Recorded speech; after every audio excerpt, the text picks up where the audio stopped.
Menurut UNICEF, pada awal tahun 2020, sekitar 160 juta anak di dunia terlibat dalam pekerja paksa. Sementara itu, data UNHCR mencatat bahwa sekitar 40% dari total pengungsi di dunia adalah anak-anak yang harus meninggalkan rumah mereka akibat konflik dan krisis kemanusiaan. Kekhawatiran terhadap hak anak bukanlah isu baru. Bahkan sebelum data-data ini terungkap, komunitas internasional telah menyadari perlunya perlindungan khusus bagi anak-anak. Inilah yang mendorong PBB untuk mengadopsi sebuah perjanjian internasional yang mengikat negara-negara untuk menjamin hak-hak anak di seluruh dunia, yang disebut United Nations Convention on the Rights of the Child atau UNCRC pada tahun 1989. Lantas apa saja isi konvensi hak anak dan bagaimana bentuk implementasinya? Setiap anak di dunia memiliki hak yang sama untuk mendapatkan perlindungan, kasih sayang, dan juga kesempatan untuk tumbuh dengan baik. Itulah yang mendasari Convention on the Rights of the Child atau Konvensi Hak Anak. Berikut isi dari Konvensi Hak Anak. Yang pertama, anak adalah setiap individu di bawah usia 18 tahun kecuali hukum nasional menentukan usia dewasa yang lebih rendah. Pasal yang kedua, setiap anak memiliki hak yang sama tanpa adanya diskriminasi. Pasal ketiga, setiap keputusan yang menyangkut anak harus mengutamakan kepentingan terbaik mereka. Pasal yang keempat, negara harus mengambil langkah hukum dan juga administratif untuk melindungi hak anak. Pasal yang kelima, negara menghormati hak dan juga tanggung jawab orang tua dalam membimbing anak sesuai dengan perkembangan mereka. Pasal yang keenam, setiap anak berhak atas kehidupan dan juga perkembangan yang optimal. Pasal yang ketujuh, anak berhak atas nama, kewarganegaraan, dan juga mengenal orang tuanya. Pasal yang ke-8, negara harus menjaga identitas anak dari gangguan yang tidak sah.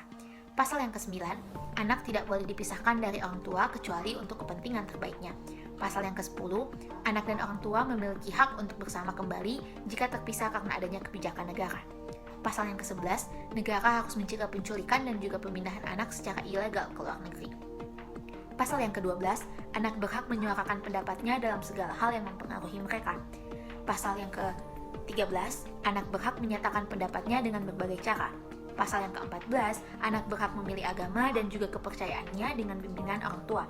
Pasal yang ke-15, anak berhak berorganisasi dan juga berkumpul secara damai.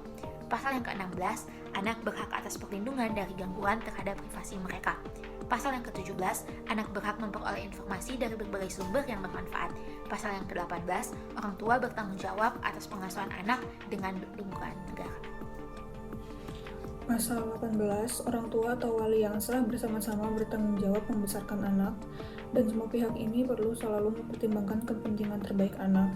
Pemerintah perlu membantu dengan menyediakan layanan khusus untuk mendukung orang tua dan wali khususnya jika mereka bekerja. Di pasal 19, tiap anak berhak mendapat pengasuhan yang layak, dilindungi dari kekerasan, penganiayaan, dan pengabaian. Pasal 20, tiap anak yang tidak bisa diasuh oleh keluarganya sendiri berhak diasuh secara layak oleh orang-orang yang menghormati agama, budaya, bahasa, dan aspek-aspek lain dari kehidupan sang anak. Pasal 21, kepentingan terbaik anak harus menjadi pertimbangan pertama jika seorang anak hendak diadopsi. Jika anak tidak dapat diasuh dengan layak di negara tempatnya lahir, adopsi di negara lain dapat dipertimbangkan.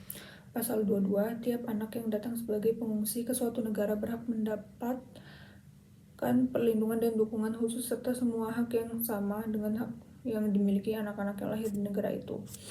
Setiap anak berhak untuk mendapatkan perlindungan dari eksploitasi dan kekerasan. Hal-hal ini mencakup dari perlindungan dari kerja-kerja yang tidak pantas, penyiksaan, maupun perlakuan yang tidak manusiawi. Anak-anak juga tidak seharusnya terlibat dalam konflik bersenjata, yang mana mereka juga harus mendapatkan perlindungan dari hal-hal tersebut. Dengan demikian, anak-anak yang sudah melalui hal-hal tersebut harus mendapatkan dampingan secara khusus, termasuk dari layanan kesehatan, pendidikan, maupun dukungan psikososial agar mereka dapat kembali berfungsi dalam masyarakat. Hal-hal ini diatur oleh UNCRC dari pasal 36 sampai 54 yang mengatur secara eksplisit mengenai hak-hak anak. Dengan demikian, hak-hak anak ini juga harus dijamin dalam perlindungan hukum, di mana mereka harus dilibatkan secara adil dan diperlakukan secara adil juga dalam proses hukum. Dengan demikian, proses hak-hak anak ini harus juga diedukasi secara luas terhadap masyarakat agar masyarakat itu paham betapa pentingnya hak-hak anak ini, dan juga diedukasi mengenai UNICEF agar tantangan mengenai pemenuhan hak-hak anak ini bisa terpenuhi. UNICEF adalah singkatan dari United Nations Children's Fund atau Dana Anak Perserikatan Bangsa-Bangsa. Jumlah anak yang kehidupannya telah dibantu oleh UNICEF adalah yang paling banyak dibandingkan dengan organisasi kemanusiaan yang lainnya. UNICEF bekerja di seluruh Indonesia dari Aceh sampai Papua dengan kantor pusatnya yang terletak di Jakarta. UNICEF bekerja melakukan penelitian dan menerbitkan laporan yang dapat membentuk arah kebijakan serta menyarankan perencanaan, pendanaan, dan pemberian layanan penting secara merata kepada 80 juta anak di Indonesia yang rentan.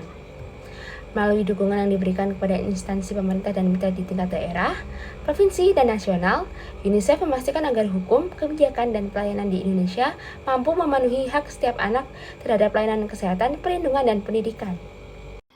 Di Indonesia, implementasi Konvensi Hak Anak diawasi oleh Komisi Perlindungan Anak Indonesia atau KPAI. KPAI memiliki tugas utama untuk mengawasi pelaksanaan perlindungan dan pemenuhan hak anak, memberikan rekomendasi kebijakan kepada pemerintah, serta menangani laporan pelanggaran hak anak. Sebagai contoh, KPAI melakukan pengawasan dan mendampingi keluarga korban kekerasan anak dalam proses hukum. Hal ini sejalan dengan Pasal 19 dan Pasal 39 UNCRC.